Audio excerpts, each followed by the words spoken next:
आप सबका आज के इस एपिसोड में स्वागत है। आज मैं आपको एक बहुत ही महत्वपूर्ण जानकारी देना चाहता हूं जो शायद भारत के इतिहास में बहुत ही बड़ा कदम माना जा सकता है, क्योंकि आज के ही दिन chief justice of India Shri Chandrachud ने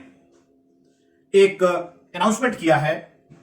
कि बहुत जल्द सुप्रीम कोर्ट में जितने भी जजमेंट होते हैं उन सब का एटलीस्ट 4 भाषाओं में अनुवाद कॉमन लोगों तक मुहैया कराया जाएगा। और वो 4 भाषाएं हैं हिंदी, तमिल, गुजराती और उड़िया। आपकी जानकारी के लिए बता दूं, भारत में अंग्रेजों ने लॉर्ड मकाले के रिकमेंडेशन पर सन 1835 में अंग्रेजी को भारत के आम जनता पर थोप दिया था। एंड उसके बाद से जितने भी कानून या पॉलिसी बनाई गई सब अंग्रेजी में बने। और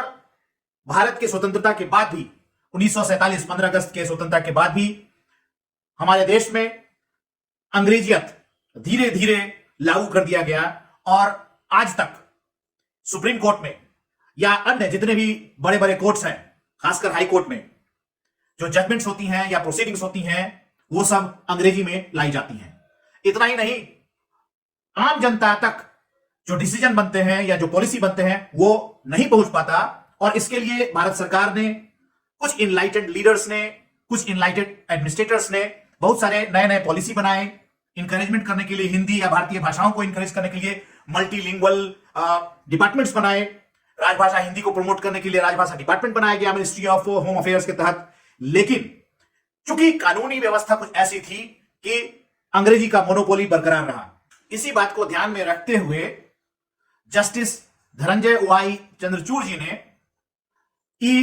इंस्पेक्शन सॉफ्टवेयर को लॉन्च करने के दौरान अनाउंसमेंट किया है कि बहुत जल्द भारत में एक कमेटी बनाई जाएगी जिसके तहत जजेस होंगे, कुछ इनलाइटेंड या एक्सपर्ट होंगे, ट्रांसलेटर्स होंगे, जो लीगल डोमेन के एक्सपर्ट होंगे, जो इस कार्यक्रम को अंजाम देने में भारत सरकार की and chief justice of India के द्वारा बनाए गए कमेटी की सदस्यता में इस काम को अंजाम देंगे। अब आपको यह जान के बहुत खुशी होगी कि एक रिवोल्यूशनरी स्टेप माना जा सकता है, क्योंकि आज के बाद से अंग्रेजी का जो मोनोपोली था लीगल डोमेन में वो खत्म। Chief justice of India Shri Chandrachud ji ने यह भी बताया कि लीगल डोमेन में अंग्रेजी को समझने वाले लोग हार्डली पूरे भारत में 0.5% होंगे। मतलब 99.5% जनता को लीगल डोमेन में अंग्रेजी में जो जो जो जजमेंट दिए जाते हैं वो समझ में नहीं आती। ऐसे स्थिति में हम पूरी जनता को एक इंफॉर्मेशन से, जो कि मूल अधिकार है उनका, हम उन्हें उसका मूल अधिकार छीन रहे हैं, क्योंकि सब कुछ अंग्रेजी में उन पर थोप दिया जाता है। इस बात को एक्नॉलेज करते हुए उन्होंने chief justice of India Shri D Y. Chandrachud ji ने एक कमेटी का गठन भी किया है, जिसको जस्टिस अभय ओक हेड करेंगे। और उन्होंने यह भी ऐलान किया कि पूरे राज्य में, हर राज्य में इनफैक्ट हाई कोर्ट के द्वारा एक कमेटी का गठन किया जाएगा। उसमें कम से कम 2 जजेस होंगे और उस 2 जज में से एक ऐसे जज होंगे जिन्होंने लोअर कोर्ट में पहले अपना एक्सपर्टीज दिखाया हो और वहां से प्रमोट होकर हाई कोर्ट आया हो, क्योंकि उनके पास एक बहुत ही ज्यादा वैलिड एक्सपीरियंस होता है जो लोकल लेवल पर काम कर रही होती हैं और उनको इस बात की जानकारी होती है कि लोकल प्रॉब्लम्स क्या हैं।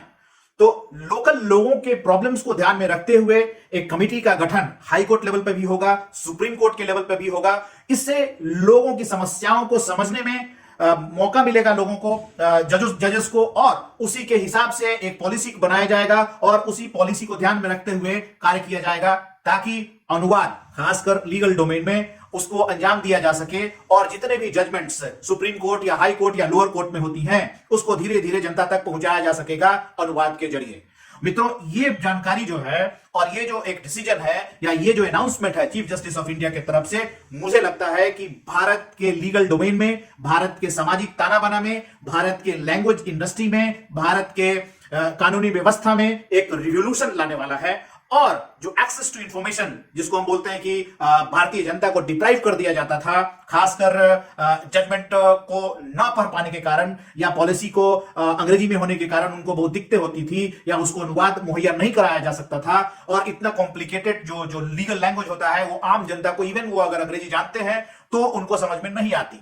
तो उसको सिंप्लीफाई करके ट्रांसलेट करना, अनुवाद करना या एक्सेस क्रिएट करना, ये एक बहुत ही रिवोल्यूशनरी, क्रांतिकारी कदम मैं समझता हूं कि हमारे भारतीय जनता के लिए है। तो मित्रों, आप सभी ने इस बात को समझते हुए मैं आपको यह भी बताना चाहूंगा कि इस मामले पर पहले से high court and supreme court के इंटरवेंशन से एक कमेटी का गठन हो रखा है, जिसके अंदर भारत के टेक्नोलॉजिकल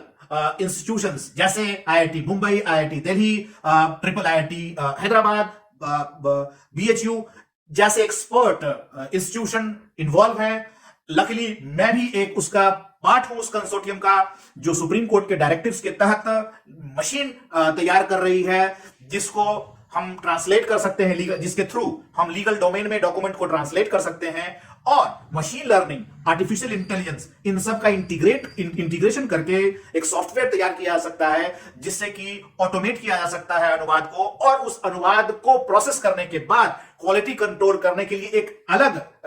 IT कमिटी के थ्रू उसका गठन किया गया है, ताकि उसके मशीन ट्रांसलेशन से बनाए गए जो अनुवाद होंगे, उससे निकाले गए जो अनुवाद होंगे, उसका भी क्वालिटी कंट्रोल किया जा सके। तो ये आपको जानकर बहुत खुशी होगी कि जो पहले जो मोनोपोली था अंग्रेजी का भारत के लीगल सिस्टम पर, वो आज के बाद से खत्म। और मुझे लगता है ये एक बहुत ही क्रांतिकारी कदम है हमारे भारतीय जनता के लिए। और 26 जनवरी जिस दिन हमारा देश गणतंत्र हुआ था, उससे पहले ये मैं समझता हूं कि एक बहुत ही बड़ा तोहफा है पूरे भारतवर्ष की जनता के लिए।